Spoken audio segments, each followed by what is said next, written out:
Hello guys ඔයාලව අදත් සාදරයෙන් අපේ වීඩියෝ එකට පිළිගන්නවා. අද ගෙනල්ලා තියෙන්නේ රෙනේගේ ඩිමෝඩල් එහෙමත් නැත්නම් සියානි එපිසෝඩ් 26 වීඩියෝ එකට යන්න කලින් මතක් කරනවා ඔයාලා තාමත් අපේ channel එක subscribe කරලා නැත්නම් subscribe කරන්න. නැත්නම් ඉස්සරහට දාන වීඩියෝස් ඔයාලට මිස් වෙයි. ඒ වගේම වීඩියෝ එකට like එකක් දාන්න. ඔයාලට හිතෙන දේත් කමෙන්ට් කරන්න අමතක කරන්න එපා. කලින් එපිසෝඩ් එක බලන්න බැරි වෙච්ච කෙනෙක් ඉන්නවා නම් එහෙම ඒකත් බලාගෙනම වීඩියෝ එකට සෙට් වෙන්න. එතකොට කතාව හොඳින් තේරුම් යයි. එහෙනම් වැඩි කතා නැතුව කෙලින්ම වීඩියෝ එකට.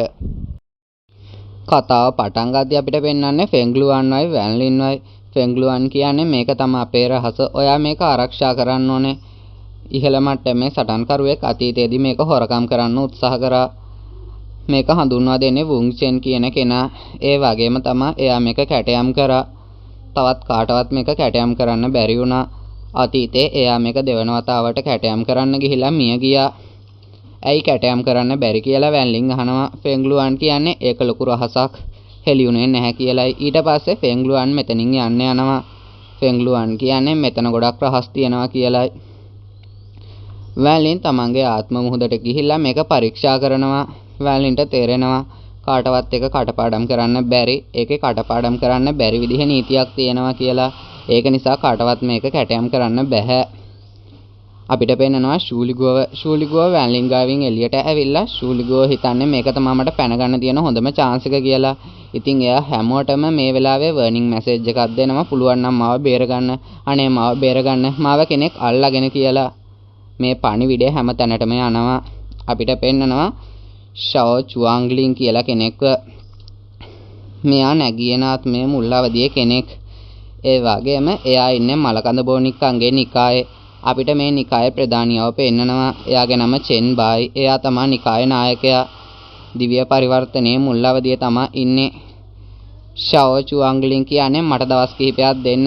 අපේ ෂූලිගෝ අනතුරක ඉන්නේ. මං එයාව බේරගෙන එන්නම් කියලා. චෙන් බායි ඒකට වෙලාවක් නැහැ. හැබැයි කමක් නැහැ. ෂූලිගෝ කියන්නේ ස්වර්ගීය ආත්ම නිකායේ ගෝලෙක්. මං ඒක ගැන හිතලා අපේ මිතුදම වෙනුවෙන් මං දවස් 10ක් දෙන්නම් කියලා එයා කියනවා. ෂාවෝ චුවාන්ග්ලින් කියන්නේ ඒක ඇති. මං එයාව බේරගෙන ඉක්මනට එන්නම් කියලා. ඊට පස්සේ එයා මෙතන ඉන්න සොල්දාදුවෝ ටිකුත් එක්ක යනවා අපේ මාලියන්ව හොයාගෙන. ඒ කියන්නේ යාළුවනේ මෙයා දන්නේ නැහැ මේ ඇත්තටම වැන්ලින් කියන එක. මෙයා හිතන්නේ මේ මාලියන් කියලා. කතාව වැන්ලින්ට මාරු වෙනවා. අපේ වැන්ලින් මේ දිව්‍ය පරිවර්තනය ගැන තාමත් හිතයි ඉන්නේ. වැන්ලින්ගේ ආත්ම මුහුදේ වුන් චෙන්ව පේන්න පටන් ගන්නවා. වුන් චෙන් වැන්ලින්ගේ හිසට පහරක් එල්ල කරනවා.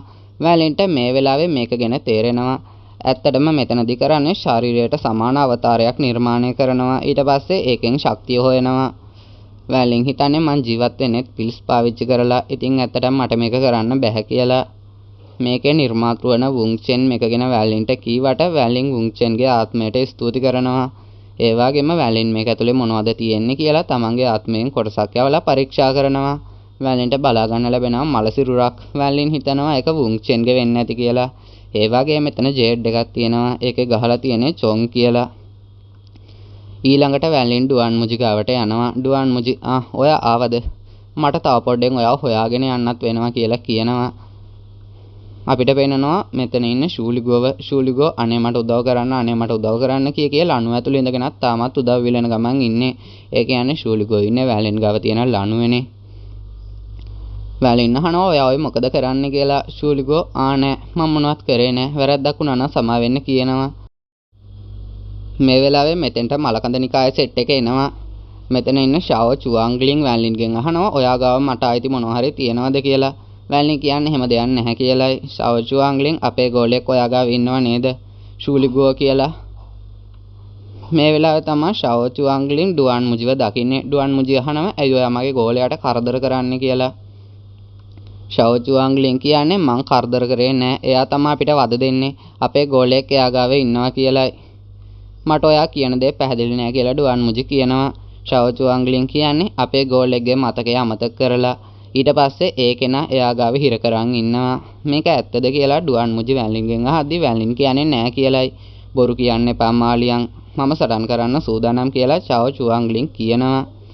හැබැයි ඩුවන් මුජි කියන්නේ මට අද සටන් කරන්න ඕනේ නැහැ. ඒක නිසා මෙතනින් යන්න කියලා. හැබැයි ෂාවෝ චුවාන්ග්ලින් මේක අතාරින්නේ නැහැ. හොඳයි. ඔයාට සටන් කරන්න ඕනේ නැතුව ඇති. හැබැයි මං ගාව නැගියන ආත්මය අය ගොඩක් ඉන්නවා. ඕ එහෙමද? හැබැයි මාත් එක්ක සටන් කරන්න අමාරු වෙයි.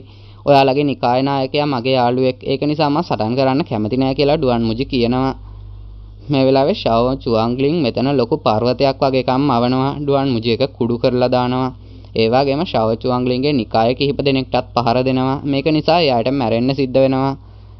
ඩුවන් මුජි කියන්නේ මට තවදුරටත් කාටවත් පහර දෙන්න ඕනේ නැහැ. ඒක නිසා මෙතනින් යන්න කියලායි. ඉතින් මේ අයත් මෙතනින් යනවා. ලණුව ඇතුලේ ඉන්න ෂූලිගෝ මට නිදහස් වෙන්න තිබ්බ අවසාන chance එකක් නැති වුණා කියලා දුක් වෙනවා. මේ වෙලාවේ ෂූලිගෝට තේරෙනවා වැලින් මේක කරේ හිතාමතාමයි. ෂූලිගෝ උදව් ඉල්ලනවා කියන එක වැලින් දැනගෙන ඉඳලා. ඉතින් වැලින් ඒකට ඉඩ දීලා. ඒ වගේම ඩුවන් මුජිටත් ඒක තේරෙනවා. මෙයා නම් ගොඩක් සිත් ගන්නාසුළු කෙනෙක්. මෙයා මගේ බලය පාවිච්චි කරලා අනිත් අයට පහරක් දෙනවා. මොන වුණත් මෙයාව ගෝලයක් කරගන්නත් මට හිතෙනවා. ඒත් ඒක කරන්න බැහැනේ. ඇත්තටම මෙයාව සැඟුණු ලෝකයට අරගෙන ගිහිල්ලා මට මරලා දාන්න සිද්ධ වෙනවා. මගේ වැඩේ කරගත්තට පස්සේ ඒ කියන්නේ යාළුවනේ ඩුවන් මුජිටත් ඇත්තටම ඕන වෙන්නේ අපේ වැලින්ව මරන්න. එයාගේ වැඩේ කරගත්තට පස්සේ ඊට පස්සේ මෙයාලක තැනකට යනවා. එතන හඳුන්වන්නේ කෝපාවිෂ්ඨ තරුවල අවුල් සහගත බව කියලා. මේක යක්ෂ මුහුදේ තියෙන තැනක්. ඩුවන් මුජි කියන්නේ මමයි මගේ යාළුවෝ ටිකකුයි මෙතන ගොඩක් කල් ඉඳන් හෙව්වා. මෙතන අරාවක් තියෙනවා. ඒ අරාව සක්‍රිය කරන විදිහ එහෙමත් හෙව්වා. අවුරුදු 1000ක් මහන්සි වුණා. මේක ඇතුලේ තියෙන්නේ මොනවද කියලා වැලින් අහනවා. ඩුවන් මුජි කියන්නේ පුරාණ දෙවිවරුන්ගේ ශරීර මේක ඇතුලේ තියෙනවා කියලා. මේ වෙලාවේ මෙතෙන්ට කෙනෙක් එනවා. එයාගේ නම ගූ අධිරාජ්‍ය. එයා දිව්‍ය පරිවර්තනයේ මුල් අවදියේ කෙනෙක්. ඒ වගේම ස්වර්ගීය භූත ගුහාවේ ස්වාමියා කියලාත් හඳුන්වනවා. එයා වැලින්ට පහර දෙන්න හදනවා. හැබැයි මේක ඩුවන් මුජි නවත්තනවා. ඩුවන් මුජි කියන්නේ එයාව තුන්වන අභියෝගයට යන්න නම් ඕනි කියලයි. ඕ එහෙමද? එහෙනම් අපි එයාව ජීවතුන් අතර තියමු කියලා ගූ අධිරාජ්‍යයා කියනවා. ඊළඟට අපිට පෙන්නනවා ආශාවේ 6 යක්ෂාධිපති හා ඔහුගේ සේවකයව. මේ වෙලාවේ යක්ෂාධිපති කියන්නේ ඔයා නම් ගොඩක් හොඳයි වගේ. ඔයාට අපේ අරමුණට යන්න උදව් කරන්න පුළුවන් නම් මට ඒක ප්‍රශ්නයක් නැහැ කියලා.